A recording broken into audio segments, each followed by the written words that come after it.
Welcome to IoT Journal. In this video, we are going to look at a visual and completely practical guide to basic electronics. Our goal is to avoid heavy math and gatekeeping, giving you clear explanations for your workbench so you can start building right away. To understand electronics, there's nothing better than comparing current to water flowing through pipes. Voltage is electrical pressure, current is the flow of electrons, and resistance is the restrictor or valve. Our golden formula, V equals I times R, simply means increase the voltage, you get more current, increase the resistance, you get less current. This is the entire game. A breadboard is your primary tool for building temporary circuits without soldering.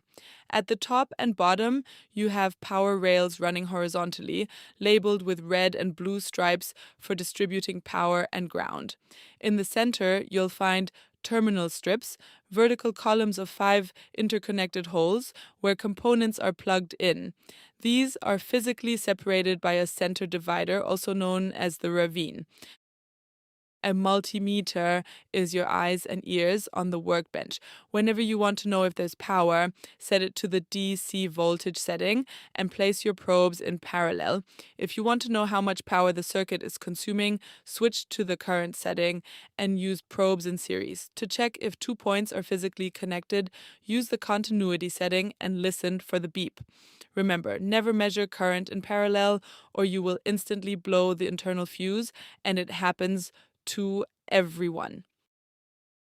Let's look at a common mistake. If you connect a 5-volt battery directly to an LED without protection, too much current flows through it, resulting in smoke and sadness. The solution? A controlled current using a resistor. Using Ohm's law with a 5-volt source, a 2-volt drop for a red LED, and a target current of 10 milliamps, we need a 300 ohm resistor. In practice, 220 ohm or 330 ohm resistors are safe bets for 5-volt circuits. Potentiometers are variable resistors. As the knob turns, the resistance changes between the middle pin and the outer pins, outputting a smoothly changing analog voltage from 0 up to the maximum VCC. This voltage divider mechanism is used everywhere, from LCD brightness and motor speed control to audio volume and sensor inputs.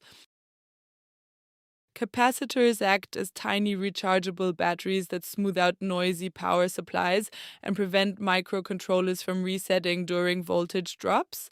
A vital note, polarity matters for electrolytics. The stripe marks the negative side, and if you connect it backward, it pops like a firecracker. Capacitors come in different types. Ceramic MLCCs range from 0.5 picofarads to 100 microfarads, are non-polarized, have very low ESR, and are great for high-frequency decoupling and timing near IC pins.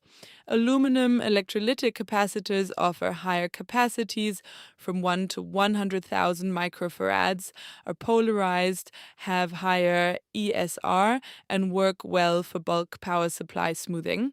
Polymer capacitors provide very low ESR and high frequency bulk storage for switch mode power supplies. A diode acts as a one-way valve for current. In forward bias, current flows freely.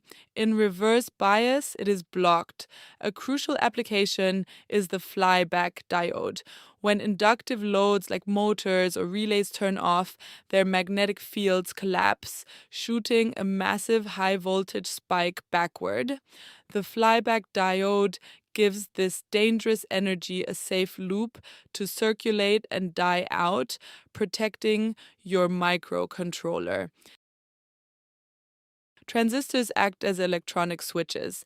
In a BJT, a tiny current from a microcontroller enters the base to trigger a much larger current flowing from the collector to the emitter. Think of it as a small valve controlling a massive flow. NPN transistors switch the ground path on the low side, while PNP transistors switch the power path on the high side. MOSFETs are highly efficient electronic switches. Unlike BJT transistors that require a continuous base current, MOSFETs are controlled by voltage at the gate. However, there is a major trap: the logic level warning. When using boards like Arduino or ESP32 running at 3.3 volts, you must buy logic level MOSFETs. If the gate threshold voltage is too high, the switch only opens halfway, causing massive heat and poor performance. Also, always use a 10 kilo ohm pull down resistor from the gate to ground to ensure it turns off cleanly. This comparison table summarizes our main choices. BJTs are controlled by current, switch fast, have moderate heat efficiency, and no electrical isolation, making them great for small loads. MOSFETs are voltage controlled, extremely fast, highly efficient with low heat, and ideal for high power DC motors and LEDs. Electromechanical relays are slower and mechanically driven, drawing constant power for their coil, but they provide complete physical electrical isolation, making them the best choice for mains AC power like 120 or 230 volts. Have you ever left a button pin unconnected and noticed erratic behavior? Microcontroller pins act like tiny antennas, picking up environmental noise and entering an undefined state. The solution is a pull up or pull down resistor, which anchors the pin to a known stable state without shorting out the circuit when the button is pressed.